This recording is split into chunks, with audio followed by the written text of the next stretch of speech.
Una ciudad japonesa, 1 millón de habitantes, la 10ª más grande del país, Hiroshima. El 6 de agosto de 1945, nadie advirtió a la población de que su ciudad iba a ser borrada del mapa. Hiroshima, una ciudad universal. Ahí es donde comenzó la era nuclear. Una mañana de marzo de 2011, una nueva amenaza asoló a los habitantes de Japón. A 1000 kilómetros de distancia, hubo evidencias de la fusión del núcleo en 3 reactores de la central nuclear de Fukushima. Un terrible terremoto seguido de un enorme tsunami devastó el noreste de Japón. ¿Qué es lo que hemos aprendido sobre la tecnología nuclear desde los hechos de Hiroshima hasta lo sucedido en Fukushima? ¿Qué elementos comunes existen entre los afectados por un accidente nuclear con los del acto de guerra más dramático del siglo XX? Desde Hiroshima hasta Fukushima, los expertos han restado importancia a los riesgos. Los políticos han negado el verdadero alcance de estos desastres. Y las disculpas de los responsables no han cambiado los hechos. Durante 65 años, la historia de la bomba, de la energía nuclear, de este increíble poder, ha ocultado una gran cantidad de secretos.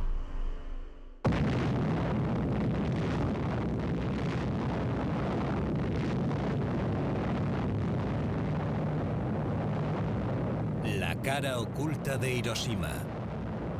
Primera parte.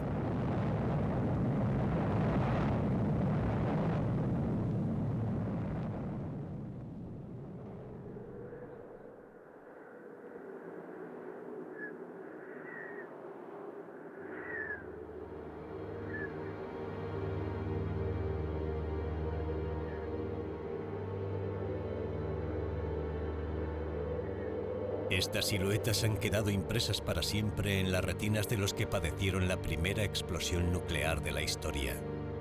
En un radio de 200 metros, todo ser humano es carbonizado o evaporado.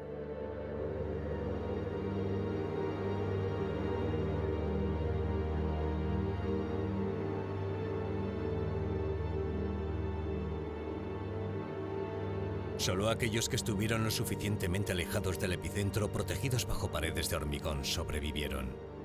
Desde el día siguiente a la explosión, el Dr. Achiya intenta ayudar a los heridos. Todos ellos sufren misteriosas dolencias. 9 de agosto.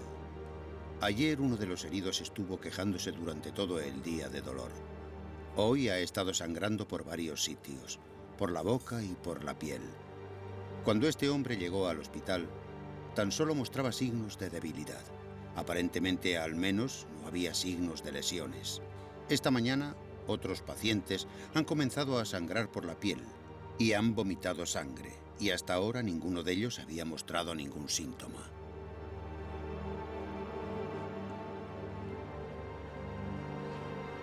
...18 de agosto. Hoy hemos presenciado el nuevo síntoma. Varios pacientes han empezado a perder el cabello. Su aspecto es horrible.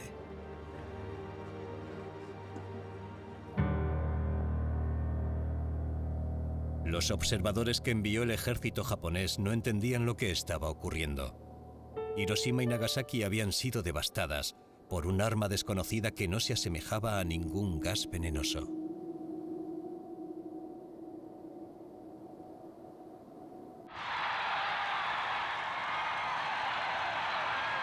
En los Estados Unidos todo el mundo creía que las 2 bombas atómicas habían supuesto el final de la guerra. Pero la población descubrió que esas armas habían sido desarrolladas en el más absoluto secreto. Ni siquiera los miembros del Congreso tenían idea sobre el tema, pero la historia que se ha creado en torno a ellas habla más sobre héroes modernos que sobre ciencia asesina.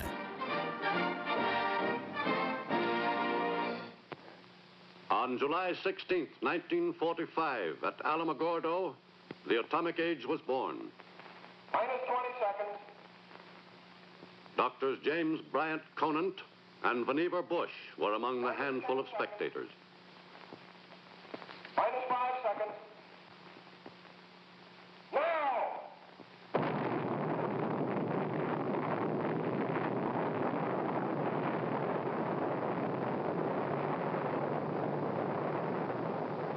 For Doctors Conant and Bush, who organized the development of the first bomb, this was a moment of supreme satisfaction. Este documental propagandístico cuenta la historia de la bomba. Es la versión de los Estados Unidos, un documental ficticio. Tan solo los personajes son reales, como Leslie Groves, un oficial del ejército que se encargó del proyecto de guerra más importante de los Estados Unidos, el Proyecto Manhattan.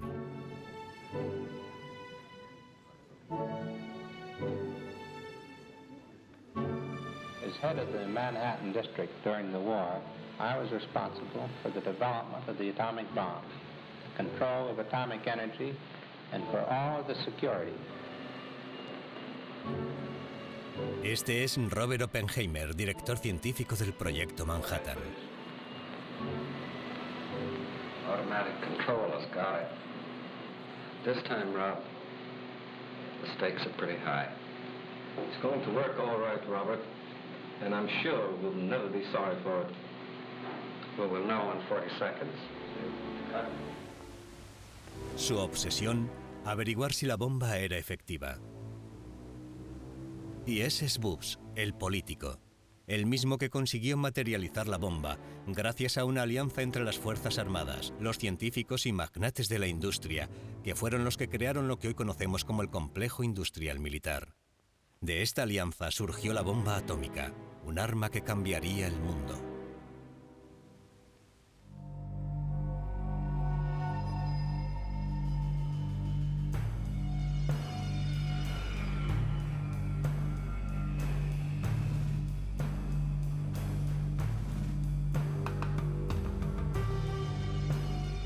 Los Álamos ha sido el centro de investigación militar desde 1943.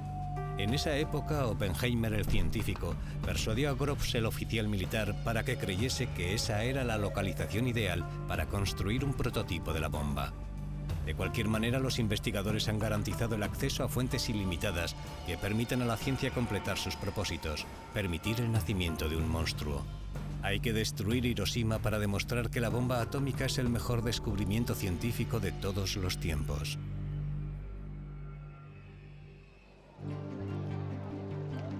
Todo comenzó en 1939 cuando el afamado físico danés Niels Bohr acudió a los Estados Unidos para participar en una reunión en Princeton.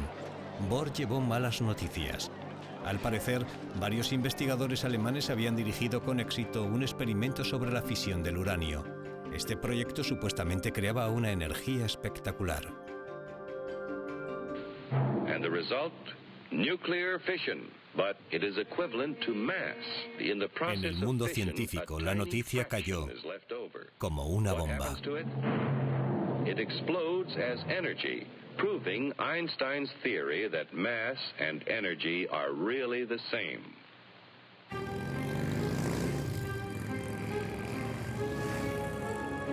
Mientras tanto, en marzo de 1939, el ejército alemán ocupó Checoslovaquia, aunque esta no será la única desgracia para Europa Central. Durante la ocupación, los nazis consiguieron ocupar la mina de uranio más grande de toda Europa. En ese momento, Alemania poseía la materia prima necesaria para diseñar una reacción en cadena de fisión nuclear.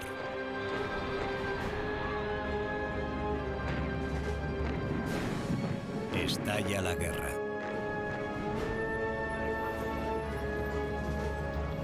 Así comenzó la pugna científica y militar entre las fuerzas aliadas y los nazis. De cualquier manera, en los Estados Unidos la opinión popular es hostil hacia cualquier intervención en un conflicto europeo. Esto supuso un dilema para el presidente Roosevelt. Debía respetar la postura de sus compatriotas, pero también debía preparar a su país para cualquier contingencia. This nation will remain a neutral nation, but I cannot ask that every American remain neutral in thought as well. Albert Einstein es el científico refugiado en América más conocido. Al igual que todos los exiliados europeos, sean o no judíos, sabía de lo que Hitler era capaz. Precisamente por eso, no pudo mantenerse al margen. Alentado por Szilard, el investigador húngaro, Einstein decidió escribir al presidente de los Estados Unidos. A través del trabajo de Joliot en Francia, así como el de Fermi y Szilard en América, puede originarse el inicio de una reacción nuclear en cadena con una gran masa de uranio, por la cual podrían generarse una enorme potencia y originar nuevos elementos como la radiación. Este nuevo fenómeno también podría llevar a la construcción de bombas. Una única bomba de estas características transportada en un barco y explosionada en un puerto podría destruir el puerto en su totalidad, así como parte del terreno que le rodee. En esa ocasión, solo unos pocos investigadores comprendieron que lo que se estaba fraguando podría transformar el mundo. Un amigo de Einstein entregó la carta a la Casa Blanca. La reacción de Roosevelt fue inmediata. Debes saber que los nazis no conseguirán bombardearnos. Hay que pasar a la acción. Vannevar Bush, uno de los científicos asesores de la Casa Blanca, pronto se convertiría en uno de los 3 grandes pioneros de la era nuclear. Estábamos de acuerdo en que la guerra iba a generar un gran conflicto, de que Norteamérica tendría que posicionarse y de que se iba a propiciar una gran lucha tecnológica y que no estábamos preparados para ello. Y finalmente, el sistema militar de entonces no podría haber producido los nuevos instrumentos que ciertamente necesitábamos. Bush, el político que preside el adinerado Instituto Carnegie, decidió reunir a científicos, magnates de la industria y fuerzas armadas en la misma mesa. Eran los 3 pilares del futuro complejo militar industrial. Para asegurarse el éxito, Groves, el militar, estaba convencido de que esos recursos colosales eran necesarios y, por supuesto, altamente secretos.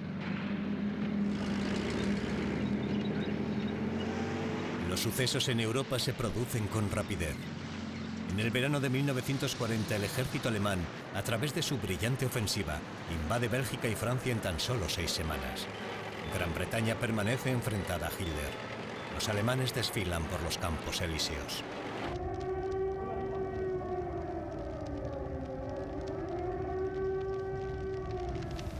Sus aviones ya han fijado a Londres como objetivo. Comienza el Blitz. En esa época, la investigación británica también se había puesto en marcha. Cambridge presumía de tener un prestigioso laboratorio para la energía nuclear. Tanto Churchill como el gobierno británico creían que en 3 años se podría construir la primera bomba atómica.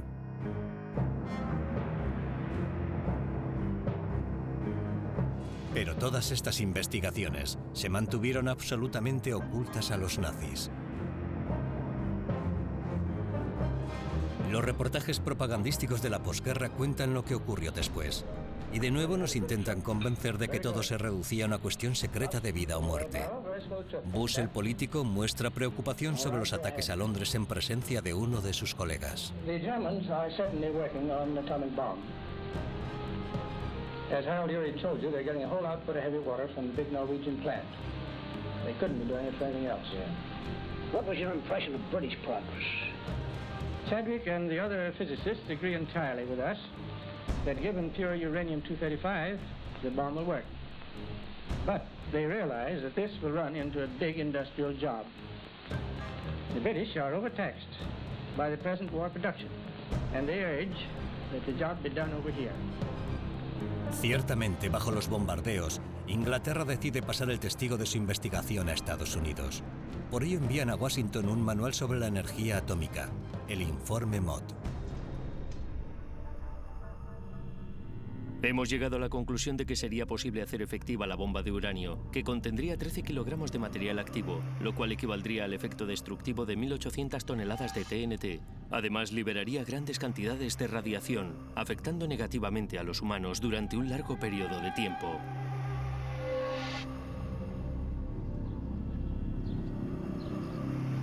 En vista de la situación, Roosevelt tomó una decisión política. Aunque su país mantenía una intensa actitud aislacionista, dio luz verde a la construcción de armas atómicas. El programa nuclear norteamericano sería elevado al más alto nivel del Estado, todo ello sin consultar al Congreso de los Estados Unidos. La censura militar fue muy dura con los físicos nucleares. Se eliminaron las páginas de la prensa científica. Las medidas de defensa se hicieron desde el más absoluto silencio.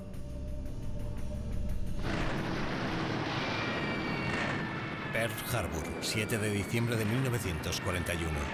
El ataque sorpresa de los aviones japoneses propició el final de cualquier duda e impulsó a los Estados Unidos a sumarse al conflicto. Por fin Roosevelt podría unirse abiertamente a las fuerzas aliadas para enfrentarse a las otras potencias, Japón, Alemania e Italia. La guerra pronto afectaría también al Pacífico, extendiendo así su potente brazo a lo largo de los 5 continentes. La maquinaria militar norteamericana se había puesto en marcha para abastecer de armas a los británicos. Empiezan a trabajar intensamente para sus propias necesidades. El Pentágono, el cuartel general del ejército americano, se acababa de construir.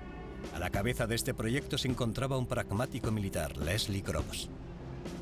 En septiembre de 1942, Groves estuvo a cargo de otra misión altamente delicada, una investigación nuclear contra Alemania denominada el Proyecto Manhattan.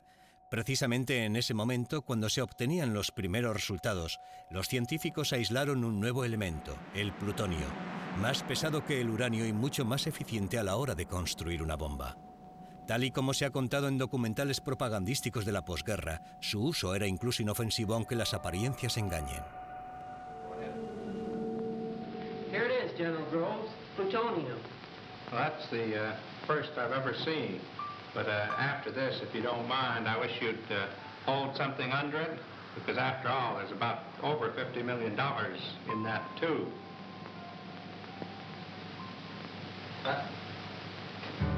Esta investigación requirió el trabajo de un batallón de científicos, ingenieros y técnicos dispersados por todo el territorio norteamericano. Para coordinar estos equipos, Groves escogió a un físico profesor de la Universidad de California, un hombre cercano al Partido Comunista, Robert Oppenheimer. Ostenta el título de dirigir el proyecto científico más extenso que jamás se ha conocido. Es un genio, un verdadero genio. Oppenheimer lo sabe todo. Puede conversar sobre cualquier cosa que le propongas. Bueno, no exactamente. Supongo que habrá algún tema que no domine. No tiene ni idea de deportes. La prioridad para Groves es encontrar la materia prima para la futura bomba.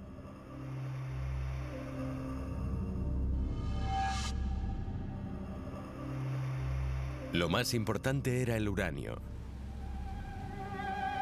La gran fuente de uranio durante la guerra era la mina Sinkolowe, en el Congo belga. Y la persona clave en esta zona era Edgar Sanger, el director de la Unión Minera del Alto Katanga. Sanger, un industrial belga y hombre de negocios muy ambicioso. En 1940 ordena que todas las reservas de uranio belgas se protejan de los nazis y se envíen a los Estados Unidos. Durante la primavera de 1942, Groves descubre con asombro que 1.250 toneladas de este preciado mineral están almacenadas en el puerto de Nueva York. Es un regalo maravilloso que aseguraría la continuidad del Proyecto Manhattan. Al mismo tiempo tiene lugar un cambio crucial. En el verano de 1942, el Tercer Reich abandona su proyecto de energía nuclear. Los aliados desconocen este hecho. Albert Speer, primer ministro de armamento durante la guerra, creía que los líderes nazis no habían comprendido la radical transformación que suponían las armas nucleares. En ocasiones, Hitler me comentaba la posibilidad de crear una bomba nuclear, pero esta idea escapaba a sus capacidades intelectuales. No podía imaginar la naturaleza revolucionaria de la física nuclear. Movidos por la opinión de los físicos especializados en tecnología nuclear, abandonamos el proyecto de la bomba atómica. En una ocasión me preguntó cuánto tiempo llevaría, y yo le respondí que al menos 3 o 4 años. Berlín tenía que enfrentarse a otros problemas mucho más importantes. El apoyo de la ofensiva en el frente ruso. El Reich necesitaba petróleo, un bien mucho más importante que el uranio de las minas checas. Por eso Hitler centró toda su atención en el Cáucaso, hacia Bakú y todo el camino hacia Irán.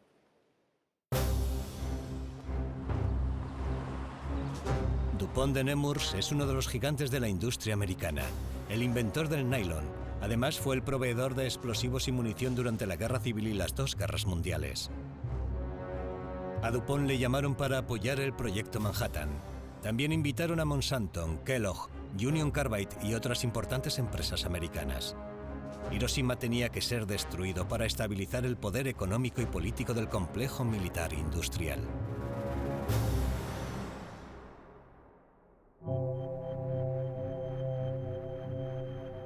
Dos meses después de que Alemania abandonara su proyecto de energía nuclear, la Universidad de Chicago se vio físicamente tomada por una gran conjunción de grafito y óxido de uranio. Se trataba del prototipo CP-1, una mole nuclear de 350 toneladas de peso. En otras palabras, era el primer reactor atómico, el cual los investigadores aliados quisieron testar lo antes posible. El experimento se realiza el 2 de diciembre de 1942, bajo el más absoluto secreto militar.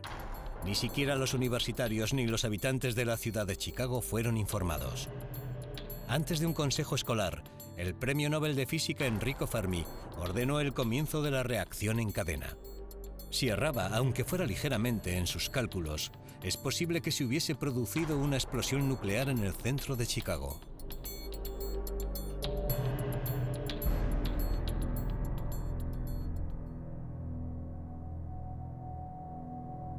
Por primera vez en la historia, un hombre había conseguido con éxito controlar la energía nuclear.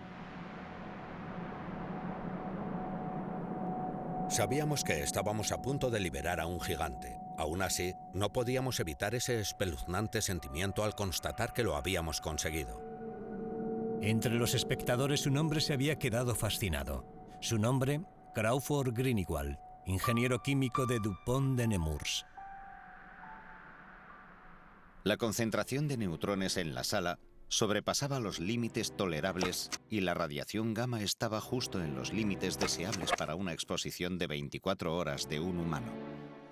El resultado superó las expectativas. Para mí fue una experiencia emocionante. Greenewald, el industrial, aceptó la invitación del general Groves. Así el proyecto Manhattan iniciaría su fase más industrial. Pero para ello Groves necesitaba personal que estuviese acostumbrado a trabajar con absoluta confidencialidad y que fuese capaz de supervisar a trabajadores que manipulasen grandes cantidades de plutonio y uranio altamente radioactivos.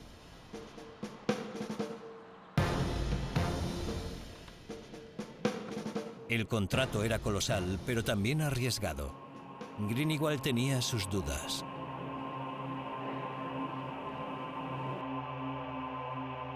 Como no quería que nadie le acusase de lucrarse gracias a la guerra, DuPont finalmente firmó el contrato, a través del cual solo ganaría $1 anual por beneficios.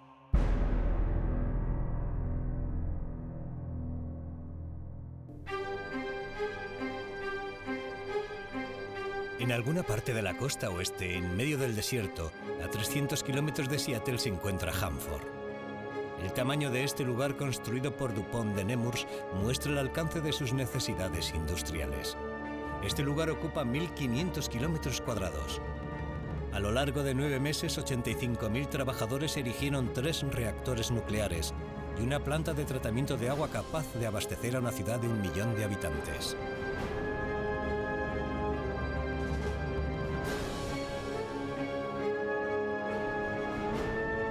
$10.000 empleados pernoctaban allí mismo. Todos ellos firmaron un contrato de confidencialidad. Las conversaciones telefónicas se grababan y se censuraba y leía todo el correo que entraba en las instalaciones. Hanford es una planta de producción de plutonio. Preocupados por los efectos de la radiación sobre sus empleados, Greenewald, el industrial, solicitó ciertas garantías. Groves accedió a que el gobierno norteamericano abonase $10 millones a cada posible afectado por lesiones, enfermedad o fallecimiento relacionado con el plutonio, una increíble suma de dinero.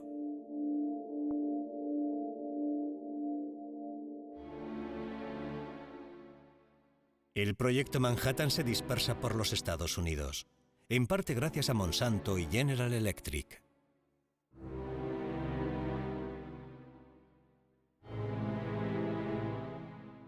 El uranio 235 se produce aquí, al igual que otros materiales necesarios para la construcción de la bomba.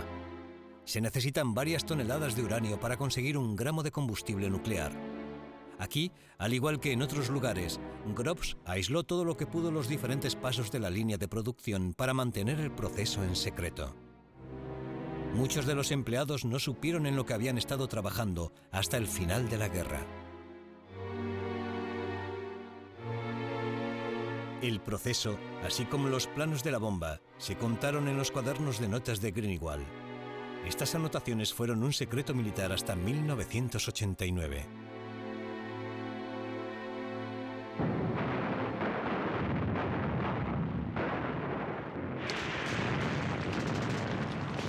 principios de 1943, la guerra dio un giro sustancial. En el frente europeo, la invasión alemana del Cáucaso se detuvo en seco de camino a Stalingrado. Exhaustos por el invierno ruso, el 6º Batallón se rindió a las fuerzas soviéticas.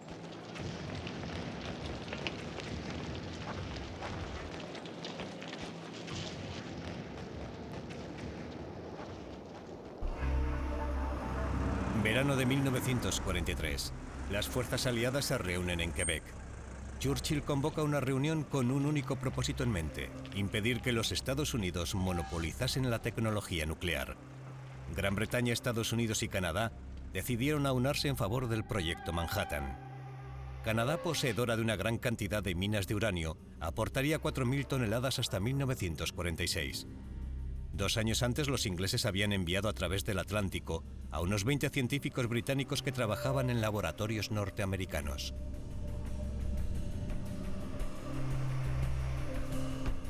Los nuevos reclutas se unieron de inmediato a los miles de investigadores, ingenieros y técnicos que trabajaban en el proyecto Manhattan.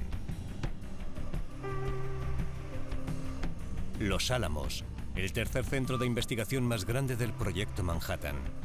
Sus habitantes vivían en condiciones de máxima seguridad, acompañados de sus familias, pero aislados del mundo exterior. La edad media de los trabajadores era de 27 años. En esta localización se aunaba todo el material producido en diferentes industrias. Ello permitiría ensamblar la primera bomba atómica. Junto con los científicos llegados de Londres estaba el número K-22, Klaus Fuchs.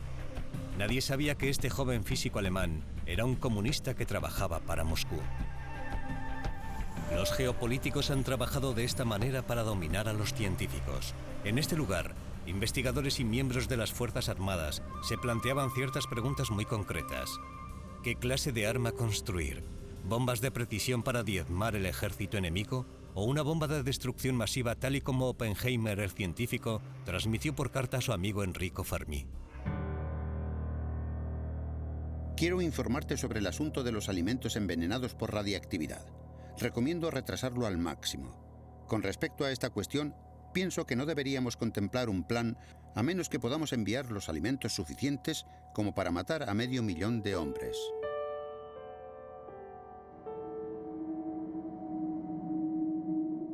Los investigadores de los Álamos se decantaban por una bomba de destrucción masiva, pero sobre todo querían obtener más conocimientos sobre los efectos de la radioactividad.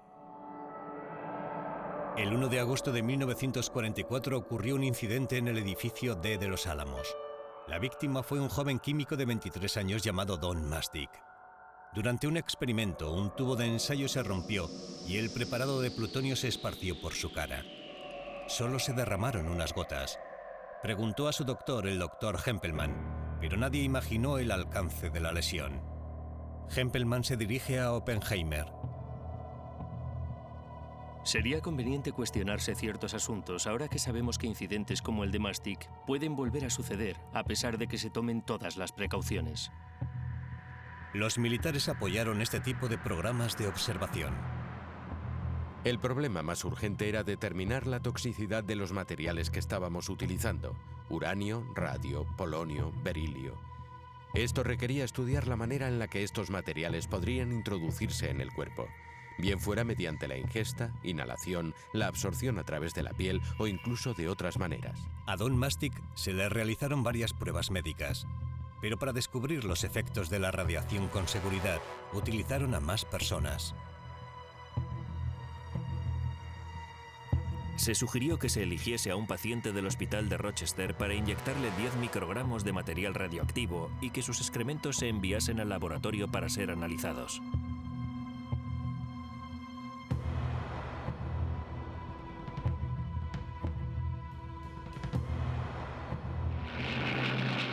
Abril de 1944.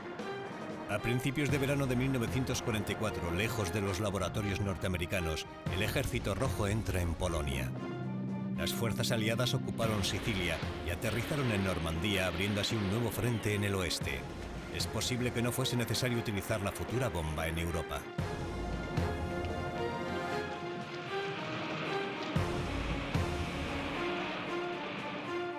En el Pacífico, el ejército norteamericano se encontraba con serias dificultades para llegar a Japón. En el mar de Filipinas, 128.000 marines arrebataron a las tropas del emperador la isla de Saipán, estableciendo su base militar allí mismo. Tokio estaba al alcance de los bombarderos B-29, pero aún así se resistían a la rendición. Roosevelt sabe que en política los grandes secretos siempre acaban por descubrirse. Lincoln ya lo había pronosticado. No se puede engañar a todo el mundo todo el tiempo. Cuando la bomba emerge de las sombras, se da cuenta de su utilidad. Con ella los Estados Unidos pueden dictar sus propias condiciones a sus enemigos y aliados, comenzando por Stalin. Hiroshima tenía que ser destruido para entregar a los Estados Unidos una gran ventaja ante la Unión Soviética después de la guerra. Durante el verano de 1944, Churchill y Roosevelt se encuentran en Hyde Park, Nueva York. Para ellos, la derrota alemana no había cambiado nada. El proyecto Manhattan tenía que culminarse a toda costa. No se acepta la sugerencia de que el mundo debería ser informado sobre los hechos acontecidos con el tubo de ensayo. Su uso y control se está realizando bajo un acuerdo de observación internacional. El problema debería mantenerse bajo el más absoluto secreto, pero cuando una bomba esté finalmente disponible, podría quizás, después de considerarlo, utilizarla contra Japón, a quien habría que advertir que el bombardeo sería constante hasta su rendición. Un año antes de los bombardeos de Hiroshima y Nagasaki, los políticos confirmaron que las Fuerzas Armadas habían elegido un objetivo: Japón. En otoño de 1944, durante la derrota alemana, el general Leslie Groves envió una unidad especial al frente europeo. En Estrasburgo realizarían un descubrimiento crucial localizado en un hospital de la ciudad, un laboratorio alemán. Inmediatamente los científicos comenzaron a investigar el hallazgo. Según los documentos alemanes, el programa nuclear nazi había sido interrumpido 2 años antes. Las armas de destrucción masiva de Hitler, las cuales preocupaban enormemente a los Estados Unidos, nunca existieron. Junto a ellas, la amenaza que justificaba el proyecto Manhattan se había evaporado. En la conferencia de Yalta, Roosevelt y Churchill aún no podían usar la información de la bomba. Además, los informadores de Stalin todavía no le habían ofrecido detalles sobre el proyecto Manhattan. Antes del inicio de la era nuclear, los aliados y la Unión Soviética comenzaron a dividir el mundo a su antojo. Stalin se interesó por los territorios chinos ocupados por Japón. Aceptó atacar al ejército japonés 90 días después de la caída de Berlín.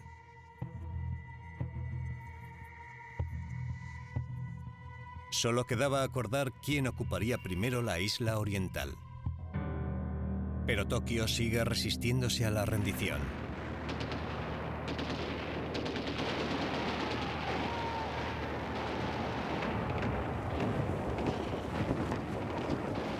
En el Pacífico, la ocupación de la isla Iwo Jima es larga y difícil. Pero una vez lograda, la costa permanece despejada para que los B-29 norteamericanos bombardeen el suelo japonés.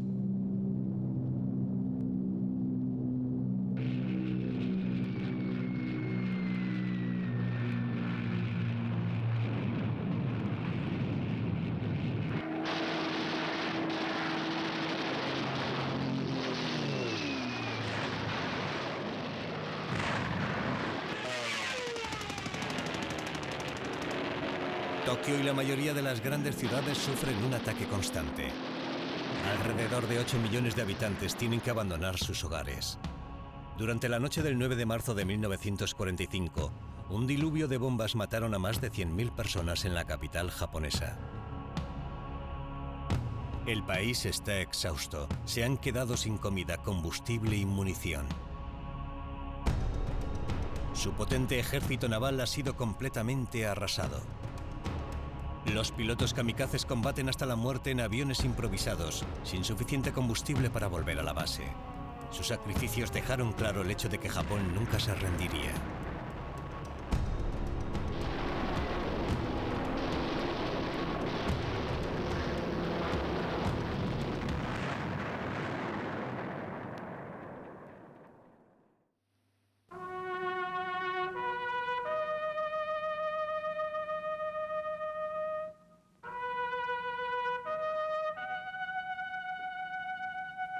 El El 12 de abril de 1945, Roosevelt fallece.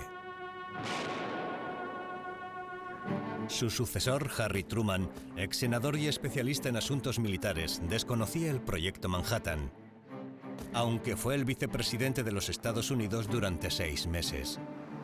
Su secretario de guerra le cuenta que Roosevelt le había confiado un gran secreto. Stimson me contó que quería que yo conociese un ambicioso proyecto secreto, un proyecto que buscaba el desarrollo de un explosivo con un increíble poder de destrucción. En ese momento no pudo contarme más, y su confesión me dejó perplejo.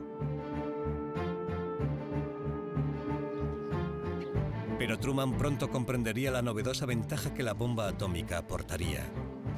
James Byrnes, su futuro secretario de Estado, un asesor próximo a Roosevelt, está seguro de ello.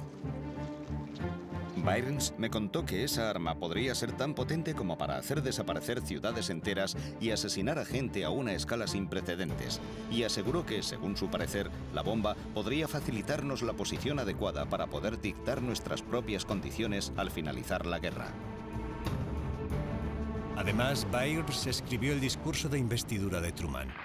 La posibilidad de tener en poco tiempo el arma definitiva reforzó la intransigencia americana. Both Germany and Japan can be certain, beyond any shadow of a doubt, that America will continue the fight for freedom until no vestige of resistance remains.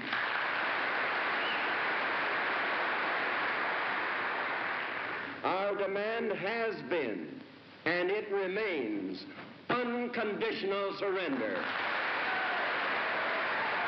Rendición incondicional. En Washington, D.C., los diplomáticos estadounidenses conocían de primera mano que Japón no aceptaría tal exigencia.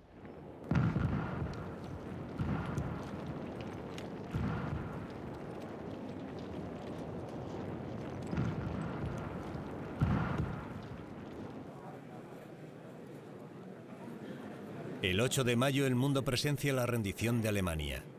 Berlín había sido tomada por el Ejército Rojo. La Unión Soviética también había liberado Varsovia, Praga, Budapest y Sofía. Por el momento Stalin no tenía intención de retirar sus tropas de allí. Según el acuerdo secreto de Yalta, Moscú estaba preparándose para combatir contra Japón. Las tropas soviéticas se habían asentado en Manchuria, el noreste de China.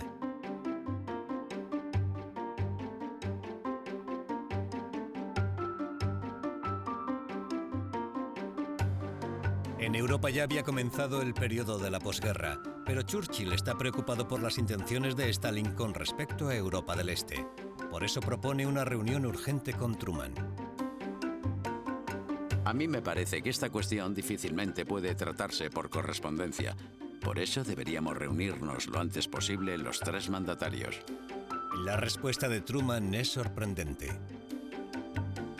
Estoy de acuerdo contigo en que sería deseable convocar esa reunión. De cualquier manera, con respecto a la fecha, a mí me resulta extremadamente complicado ausentarme de Washington hasta que no finalice el año fiscal, el 30 de junio. Asombrado por la actitud pasiva del presidente y como Stalin avanzaba por territorio europeo, Churchill insiste. Creo que deberíamos intentar reunirnos sin esperar a que finalice junio. Supongo que el año fiscal no sufrirá retrasos. Truman solo intenta ganar tiempo e informa de que Stalin no estará disponible antes de mediados de julio. Churchill está furioso. Considero que el 15 de julio, repito, julio, el mes posterior a junio, es demasiado tarde para tratar las cuestiones urgentes que debemos atender entre nosotros. He propuesto el 15 de junio, repito, junio, el mes anterior a julio. Pero si no es posible, ¿por qué no el 1, el 2 o el 3 de julio? Al final, Truman desiste. La reunión tendrá lugar en Potsdam, cerca de Berlín, el 15 de julio. 15 de julio, el mismo día que ha sido elegido para probar la primera bomba de plutonio en Alamogordo. Truman quiere conocer los resultados de la prueba antes de la reunión en Potsdam.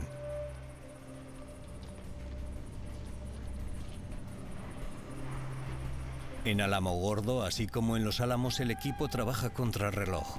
12 horas al día, 7 días a la semana.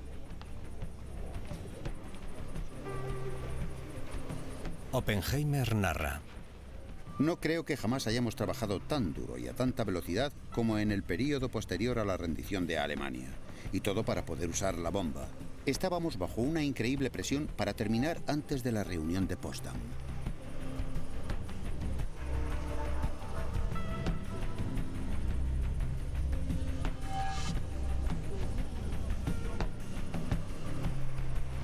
En Washington el asunto que preocupaba no era si usar o no la bomba contra Japón, sino cuándo y, lo más importante, cómo hacerlo.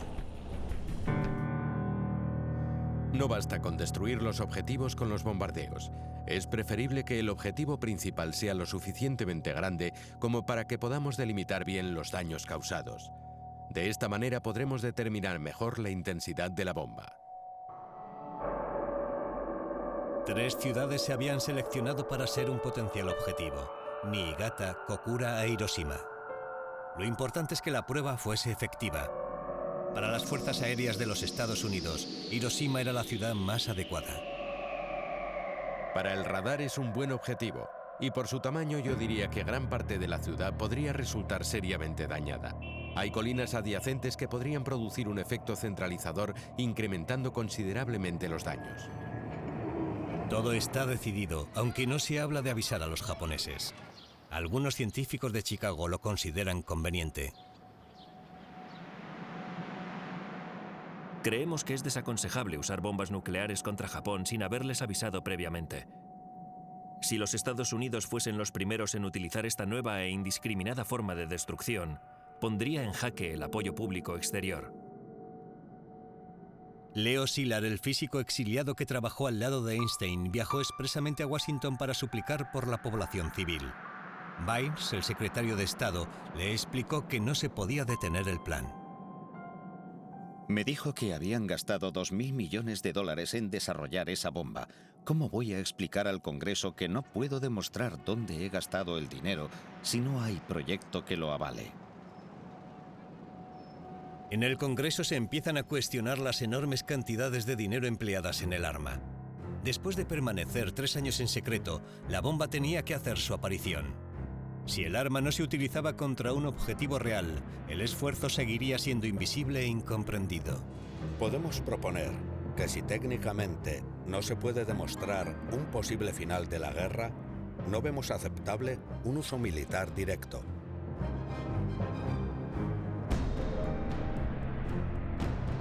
Los líderes políticos y científicos se muestran de acuerdo. La bomba tenía que ser utilizada. Comenzaba a tomar forma un nuevo mundo. El 1 de junio de 1945, ante los científicos y los industriales, el secretario de Guerra hace una declaración. Las implicaciones del proyecto Manhattan sobrepasaron las necesidades de la guerra actual. Debemos mantener nuestras plantas industriales, construir una gran cantidad de material para que lo usen los militares, de manera industrial y científica, y abrir la puerta a un fuerte desarrollo industrial. Estados Unidos se está preparando para el futuro y la bomba atómica jugará un papel importante. Comienza a proliferar la visión de una industria nuclear a gran escala.